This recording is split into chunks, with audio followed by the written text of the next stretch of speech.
Hello दोस्तों, मैं हूं निशान सिंह, आपका मेंटर्स, और आपका स्वागत है आपके अपने चैनल डिफेंस ट्यूटर में। तो आज की इस वीडियो में पढ़ने वाले हैं कम्प्लेक्स नंबर के रिगार्डिंग जो फार्मूले हमारे बचे हुए थे, और उस सभी फार्मूले को अभी अभी इस वीडियो में हम कवर करेंगे। तो वीडियो को पूरा देखिए। इससे पहले हम 2 लेक्चर दे चुके हैं इसी फार्मूले पे, कम्प्लेक्स नंबर पे ही 2 लेक्चर दे चुके हैं। उसके रिगार्डिंग देखिए, वीडियो थोड़ा बड़ा हो ही जा रहा है क्योंकि ये आपको बहुत सारे फार्मूले जो कि पढ़ने हैं। इस कम्प्लेक्स नंबर में बहुत सारे फार्मूले हैं इसके रिगार्डिंग, तो वीडियो थोड़ा बड़ा हो जाएगा। तो इससे आप ना संकोच कीजिए, इससे संकोच आप नहीं कीजिए, आप वीडियो को पूरा देखिए और यहाँ से जो भी सिखाया जाए ना आप उसको एक एक पॉइंट को नोट करते चलिए। चलिए तो वीडियो को स्टार्ट करते हैं। और एक और बात दोस्तों, कि अगर आपको वीडियो अच्छा लगे तो लाइक एंड सब्सक्राइब जरूर कीजिएगा। तो चलिए नेक्स्ट समझते हैं हम वीडियो में अब अपने जहाँ तक हम पढ़ा चुके थे, और आज हम स्टार्ट करने वाले हैं। क्या हम स्टार्ट करेंगे अभी?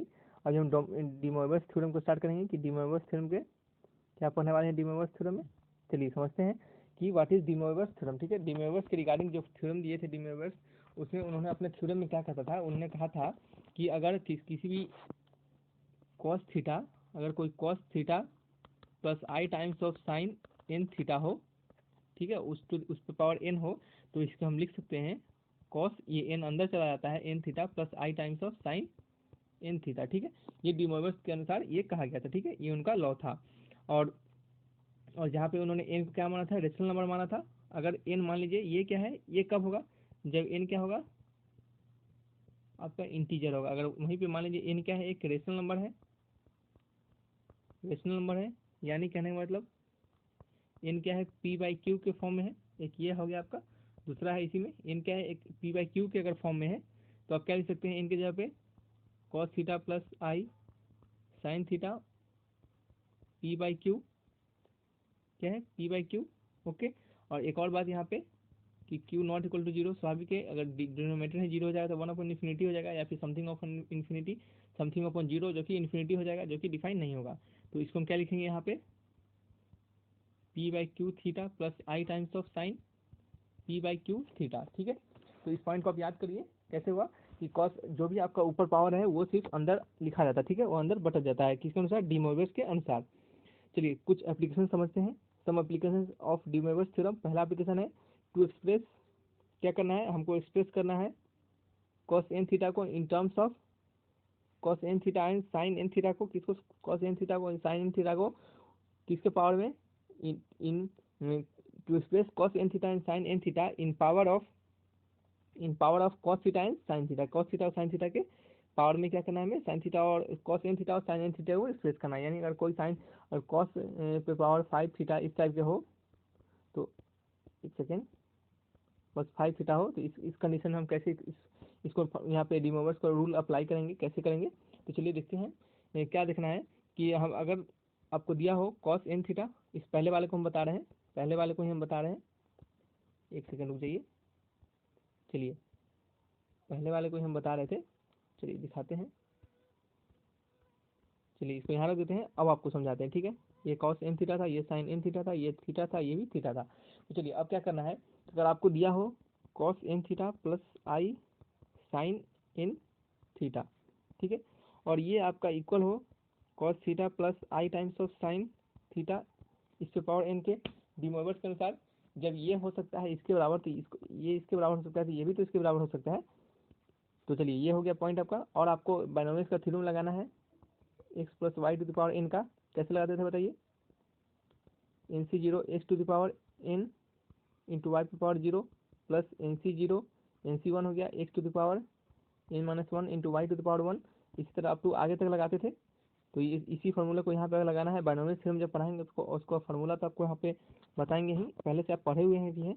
तो चलिए यहाँ क्या करेंगे, इक्वल देंगे, इक्वल देंगे, चलिए इक्वल यहाँ देते हैं, इक्वल देंगे और cos theta plus i sine theta को तोड़ेंगे उसी फार्मूला में। ये हो जाएगा आपका पहला term cos to the power N theta plus N C one cos N minus one theta into I sine theta plus N C two cos to the power N minus two theta into I square sine square theta. ठीक है, अब तो आगे तक जाएगा। और आप क्या कीजिए, इक्वेटिंग कीजिए, इक्वेट इमेजनरी पार्ट और रियल पार्ट। आप क्या कीजिए, इमेजनरी को इमेजनरी से और रियल को रियल से इक्वेट कीजिए। ठीक है, आप क्या कीजिए, उसको इक्वेट कीजिए। तो आपको यहाँ से देखिएगा कि कॉस एन थीटा का वैल्यू जो आपका आएगा, किसका वैल्यू, कॉस एन थीटा का कॉस एन थीटा का जो वैल्यू आएगा वो बराबर आएगा cos to the power N theta minus N C two cos N minus two sine square theta plus N C four cos to the power N minus four into sine power four theta minus आगे तक, ठीक है। तो ये आपका cos N theta का value आएगा, और ये जो वैल्यू आएगा कॉस एन थीटा आपको इसी में आपको एग्जाम में पूछने के लिए देगा। इसी तरह आपको यहाँ पे कॉस थीटा प्लस समथिंग यहाँ पे कुछ पावर दे देगा, और आपको पूछेगा रियल पार्ट क्या है, तो रियल पार्ट तो यही हो जाएगा कॉस एन थीटा। मान लीजिए यहाँ पे 5 रहता तो कॉस 5 थीटा, तो यही तो रियल पार्ट हो जाएगा कम्प्लेक्स नंबर का। तो आपको कैसे निकालिएगा, तो आप कॉस एन की जगह 5 डालिएगा, सभी जगह 5 डालिएगा, जो आपका रिलेशन आ जाएगा उस क्या कीजिएगा वही आपका आंसर हो जाएगा, ठीक है। और थीटा का वैल्यू डालिएगा और उसका पावर 5 कर दीजिएगा। मान लीजिए 30 डिग्री थीटा का वैल्यू होगा तो कॉस 30 कितना होता है आपको पता है, √3/2, और √3/2 के पावर 5 कर दीजिएगा, आंसर वहाँ से आ जाएगा। आप इक्वेट करके आंसर निकाल लीजिएगा।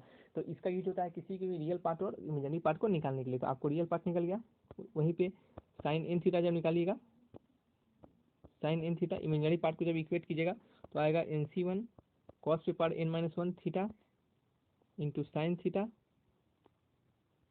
ठीक है, फिर माइनस NC3 कॉस पर n-3 theta sine cube theta, फिर प्लस और डॉट डॉट डॉट, ठीक है। ये क्या हो गया आपका, ये इमेजिनरी पार्ट आ गया। कहीं भी इमेजिनरी पार्ट पूछ दे तो आप क्या कीजिएगा, ये साइन थीटा का इसको फॉर्मूला लगा लीजिएगा, ठीक है।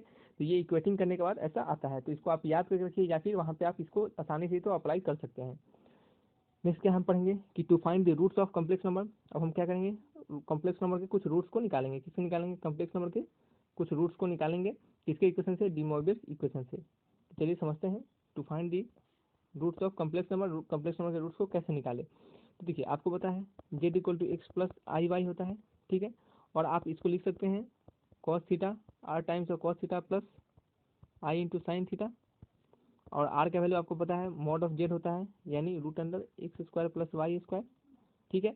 और डी मोरबियस के अनुसार इसको आप लिख सकते हैं r into E to the power I into theta, ठीक है। और r into E to the power I theta को इसको आप z = अगर जनरलाइज फॉर्म में लिखे तो cos 2k pi plus theta upon n plus i sine 2k pi plus theta upon n, ये आपका जनरल फॉर्म में हो गया। आपको जनरल फॉर्म में लिखने का तरीका हो गया कॉम्प्लेक्स नंबर का। और इसी को आप क्या कीजिए, जनरलाइज कर दीजिए। आप किसके टर्म में, आप क्या कीजिए, इसको रहने दीजिए, आप जनरलाइज नहीं कीजिए, क्योंकि आपको यहाँ पे तो रूट निकालना सीख रहे हैं ना। चलिए आपको क्या निकालना है, इनके रूट निकालना है। रूट निकालने का मतलब उनके आप 1/2 निकालना है, यानी जैसे मान लीजिए 0 पे पावर 1/2, z पे पावर 1/3, यही ना रूट होता है, अप टू z पर 1/n तक, n की जगह पे कुछ भी डाल दे, 1 2 3 पर कुछ भी डाल दे, तो उस टाइप से आपको निकालना है।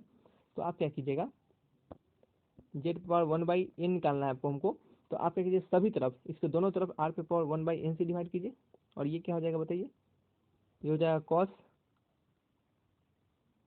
एक सेकंड गलती कर दी हम, यहीं पे हम n डाल दिए, यहाँ पे n हमको नहीं डालना चाहिए था, यहाँ पे n नहीं डालना चाहिए था हमको।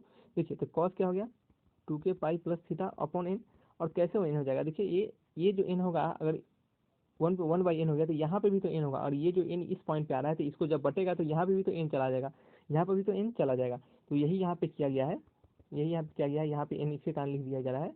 तो 2 pi theta plus n plus i sine 2k pi plus theta upon n, ठीक है, समझ में आ रहा होगा। चलिए ये क्या हो गया आपका nth रूट निकालने का तरीका हुआ। और यहाँ पे आपका k का वैल्यू क्या हो जाएगा, k का वैल्यू हो जाएगा आपका 0 1 2 अप टू n-1, यानी एक कम वैल्यू तक, कहाँ तक, एक उससे कम वैल्यू तक। और इसको आप लिखिए और जनरलाइज फॉर्म में लिखिए, तो इसको लिख सकते हैं r पर 1/n e to the power 2k pi plus theta into I upon n, यही लिखा जा रहा है 2k pi plus theta upon into आई अपॉन n, इस टाइप से, इस वे में डी मोरबियस के अनुसार। और जहाँ पे k का वैल्यू हो जाएगा 0 1 2 अप टू n-1 तक, कहाँ तक, अप टू n-1 तक। तो चलिए ये समझ में आ गया होगा। अब हम क्या समझेंगे, हम इसी में पढ़ने वाले हैं, किसको पढ़ेंगे, इसमें एक और चीज़ पढ़ने वाले हैं। हम क्या पढ़ने वाले हैं, एक और चीज़ क्या समझेंगे। और इसी को, अगर इसी को हम और जनरलाइज फॉर्म में लिखे, इसी को और जनरलाइज फॉर्म में लिखे तो r अपॉन 1/n तो हो गया, और e टू द पावर क्या हो गया 2k पाई प्लस, एक second, 2k pi into I upon n into times 2 e to the power theta I upon n। अब देखिए अलग अलग कर दिया गया है, इसको आई से गुना करके इसके साथ डिवाइड किया गया है, इसको फिर थीटा आई से गुना करके n डिवाइड कर दिएगा। और जब ये दोनों ई का बेस पावर तो बेस तो सेम ही है, तो प्रोडक्ट क्या हो जाएगा, पावर क्या हो जाएगा, जुड़ जाएगा। तो अब जैसे जुड़ेगा तो फिर ये पहले जैसा आ जाएगा, ठीक है। तो ये जो आपको फॉर्मूला आ गया, ये फॉर्मूला इंपॉर्टेंट है और ये आपको काम में आता है, ठीक है। तो इसको आप क्या कीजिए, याद रखिए, नोट कर लीजिए इसको कॉपी में। तो चलिए समझ में आया होगा। नेक्स्ट समझते हैं हम क्या समझते हैं अपने क्यूब रूट्स ऑफ यूनिटी को। किसे समझेंगे, क्यूब रूट्स ऑफ यूनिटी को। क्यूब रूट ऑफ यूनिटी क्या होता है, उसी तरह जो आपके रूट हमने निकालना सिखाया है, सिमिलरली आप कीजिए जेड इक्वल टू, आपको यहाँ पे क्या निकालना था, जेड का वैल्यू आपको क्यूब निकालना है यूनिटी का, तो 1 पे पावर 1 बाई क्यूब रूट निकालना है, यानी क्यूब रूट यानी एन की जगह पे 3 हो जाएगा, तो 1 पे पावर 1/3, और इसको आप जनरलाइज फॉर्म में लिखिए ई to power 2k pi i/3, जहाँ k इक्वल टू क्या हो गया 0 1 2। क्यों 0 1 2 ही तक गया, 3 क्यों नहीं गया, क्योंकि आपको हम जब आपको सिखा रहे थे डी मोइरस थ्योरम में एन एस रूट निकालने का तरीका, जब आपको डी मोइरस थ्योरम में एन एस रूट निकालने का तरीका जो हम सिखा रहे थे, तो उसमें हम आपको बोले थे क्या बोले थे कि के का वैल्यू कहाँ तक जाता है, एक कम तक जाता है। देखिए के का वैल्यू एन तक है, तो n-1 ही तक गया हुआ है, ठीक है। तो ये आपको ध्यान में रखना है, ठीक है, ये आपको ध्यान में रखना है। नेक्स्ट पॉइंट क्या है हमारा इसमें, इसी में क्या समझेंगे, क्यूब रूट्स ऑफ यूनिटी में ही। ये तो आपको पता चल गया कि k इक्वल टू 0 1 2 3 तक एक कम लेते हैं, ठीक है, 2 तक लेते हैं। तो क्यूब रूट्स ऑफ यूनिटी आपका क्या क्या आ गया, z इक्वल टू क्या क्या आ गया 1 आ गया, एक क्या आ गया, एक क्या आ गया होता है e to the power 2 pi i/3, और ई टू द पावर क्या आ गया 4 पाई i/3। उससे ज़्यादा तो नहीं आएगा, अब तो नहीं आएगा, 3 ही आएगा। और अगर आप इस सभी के अगर मोड को निकालिएगा, ठीक है, और इसको आप तोड़ते हैं, तो z इक्वल टू 1 कैसे आएगा बताइए, कॉस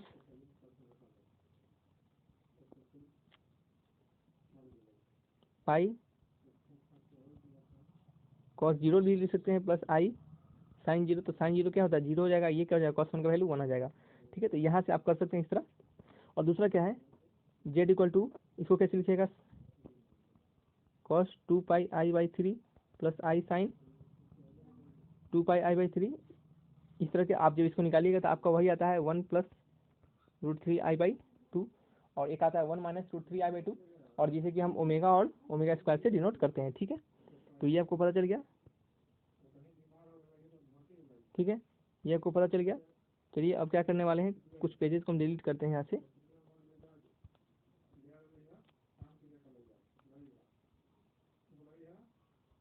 चलिए ठीक है, तो चलिए यहाँ पे क्या समझना था, आपको पता चल गया कि हमें ओमेगा मिला, एक 1 मिला, एक ओमेगा मिला, एक ओमेगा स्क्वायर। इसका वैल्यू आप ओमेगा का 1 प्लस √3i/2 लेते हैं, तो इसको लीजिएगा 1 माइनस √3i/2। गलती हो रहा है, एक सेकेंड, ये माइनस आई होता है, -1/2 प्लस √3i/2, ये -1 माइनस √3i/2 इसे होता है, ठीक है। तो चलिए ये समझ में आ गया होगा आपको। तो यहाँ से एक रिलेशन आता है कि 1 प्लस ओमेगा स्क्वायर का वैल्यू हमेशा 0 होता है, ठीक है। 1 प्लस ओमेगा स्क्वायर का वैल्यू हमेशा 0 होता है, और ओमेगा क्यूब का वैल्यू हमेशा 1 होता है, ठीक है। ओमेगा क्यूब का वैल्यू क्या होता है, हमेशा 1 होता है, ओके। चलिए नेक्स्ट समझते हैं हम अपने nth root of unity को। किससे समझेंगे, nth root of unity को, और वहीं पे यूनिटी का हमें एन एस रूट निकालना सीखे। एन एस रूट निकालना हमने किसी भी complex number, Z complex number का सीख लिया था, कब, जब हमने ये जो आपके डी मोइरस के एप्लीकेशन पढ़ रहे थे उस समय। और यहाँ पे क्या है, यहाँ पे आपको x इक्वल टू 1 पे पावर 1/n का रूट निकालना है, ठीक है, 1/n का रूट निकालना है। तो आपको क्या करना है, x पावर 1/1/n का अगर रूट को अगर हम निकालेंगे, तो इसको दूसरा तरीका क्या लिखने का तरीका है, ई टू पावर 2 आप p मान लीजिए पाई i/n, ठीक है, पाई i/n। और p का वैल्यू क्या है, जैसे वहाँ पे k माने थे, तो यहाँ पे हम p मान लीजिए हैं, तो आप यहाँ पे भी क्या कीजिए, k ही मान लीजिए k ही मान लीजिए, आपको कंफ्यूज ना हो। तो k इक्वल टू क्या होगा 0 1 2 कहाँ तक जाएगा बताइए, n-1 एक कम वैल्यू तक जाएगा, क्या जाएगा, एक कम वैल्यू तक जाएगा। और आपका रूट जो आएगा, रूट्स क्या आएगा, रूट्स आप एक आएगा e2 पाई i/n आएगा, दूसरा क्या आएगा e4 पाई i/n आएगा, और अप टू आगे तक जाएगा, ठीक है, कहाँ तक, n-1 यानी उसे एक कम वैल्यू तक जाएगा, ओके, ठीक है।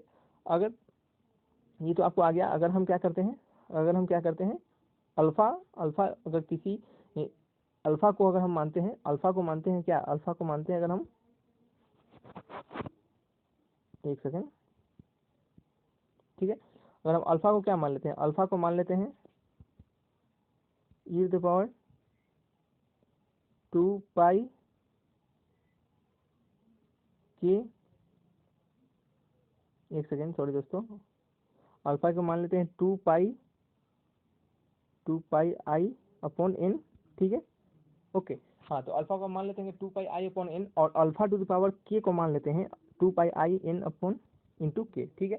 तो ये आपका एक, आपको हम लेट किए, ठीक है, एक इसका लेट किए, क्यों लेट किए हैं आपको हम दिखाते हैं अभी, देखिए। तो ये जो आपको लेट किए हैं अल्फा पे बार, अगर अल्फा की जगह पे 1 डालते हैं, अल्फा जगह पे अगर आप 0 डालते हैं, तो ये क्या हो जाएगा, 1 आ जाता है। 0 डालेंगे तो पहला रूट्स आता है जो कि 1 होता है, यूनिटी का पहला रूट, तो यूनिटी 1 ही होगा। और दूसरे के बाद क्या हो जाएगा 1 plus alpha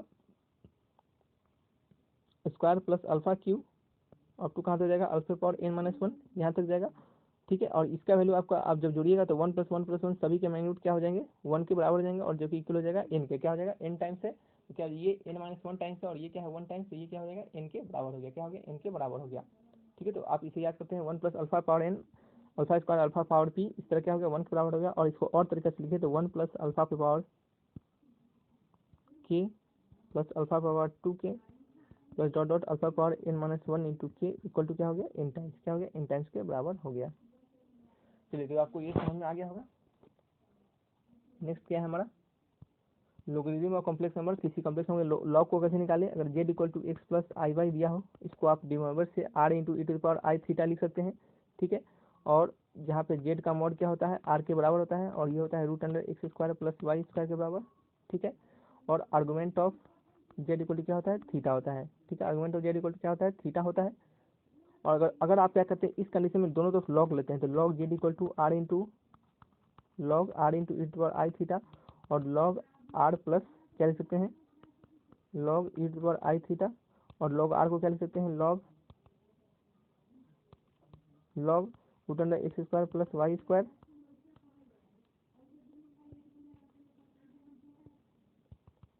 log √x² + y², और प्लस लॉग m पर n का फॉर्मूला लगाते हैं तो आई थीटा बाहर आ गया, और लॉग ई बेस ई क्या हो जाता है 1 हो जाता है, ठीक है। तो इसको अगर तोड़ेंगे तो 1/2 लॉग √x² + y² प्लस आई × थीटा का वैल्यू क्या जाता है बताइए, आर्गुमेंट ऑफ z, या फिर लिख सकते हैं आप इसको tan इनवर्स y/x, ठीक है। आप इसको ये भी लिख सकते हैं, ठीक है।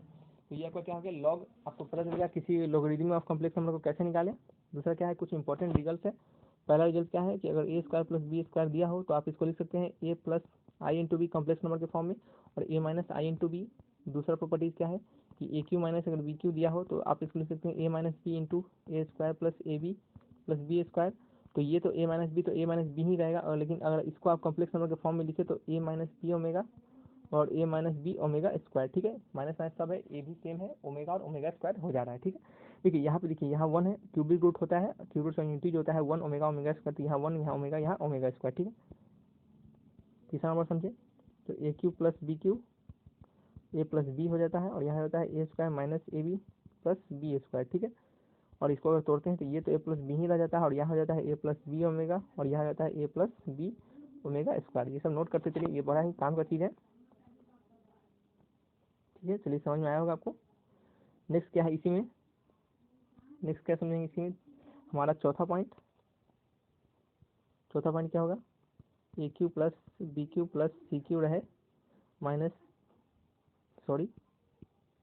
-3abc, तो इसे आप क्या लिखेगा a + b + c × a² + b² + c² -ab -bc -ca equal to क्या हो गया a + b + c। और इसको कम्प्लेक्स नंबर फॉर्म में लिखे तो a + b + c तो रहेगा ही, यहाँ ओमेगा हो जाएगा। एक सेकंड चलिए याद करने का तरीका दिखाते हैं, a + b + c तो रहेगा ही, यहाँ ओमेगा हो जाएगा, और यहाँ क्या हो जाएगा ओमेगा²। फिर साथ में a + b + c तो रहेगा ही, और अब यहाँ ओमेगा² हो जाएगा, और यहाँ ओमेगा हो जाएगा, ठीक है। तो ये आपका चौथा हो गया। आप इसको याद करने का ये तरीका है, इसमें से आप याद रख सकते हैं, चलिए ठीक है। तो ये आपका कम्प्लेक्स नंबर का टोटल हमने फॉर्मूला एक कंसेप्ट को हमने कवर कर दिया हूँ, ठीक है। तो आपको बेफिक्र रहना है, आपको इसी तरह हर एक टॉपिक को हर एक चैप्टर को मैंने करूँगा, और आपको हर एक वीडियो आपको प्रोवाइड यहाँ पे करवाऊँगा, ठीक है। तो चलिए देखिए एक पॉइंट है यहाँ, ये जो आपको पॉइंट हमने सिखाया है nth रूट निकालना, क्या निकालना nth रूट निकालना। और लास्ट में जो हमने एक पॉइंट बताया था 1 + alpha power p alpha power 2p, या फिर 1 + alpha power k alpha power 2k। तो देखिए आपको बेसिकली यही इंपॉर्टेंट है, क्यूब रूट ऑफ यूनिटी कैसे निकालें, इस पॉइंट को याद रखिए, आपका सब काम हो जाएगा, ठीक है। और ये जो आपको कुछ हम इंपॉर्टेंट रिजल्ट लिखवाए हैं, इस सबको भी ध्यान में रखिए। चलिए दोस्तों ये वीडियो यहीं तक रखते हैं, बताइएगा ये वीडियो कैसा लगा। आपका कम्प्लेक्स नंबर खत्म हो चुका है, नेक्स्ट हम समझेंगे थ्योरी ऑफ इक्वेशन को, जिसे क्वाड्रेटिक इक्वेशन भी कहते हैं। तो चलिए वीडियो को यहीं तक रखते हैं, और वीडियो अच्छा लगा तो वीडियो को लाइक कीजिए, चैनल को सब्सक्राइब करके बेल आइकन दबाएगा। चलिए दोस्तों फिर मिलेंगे छुट्टी के साथ, तब तक के लिए बाय बाय।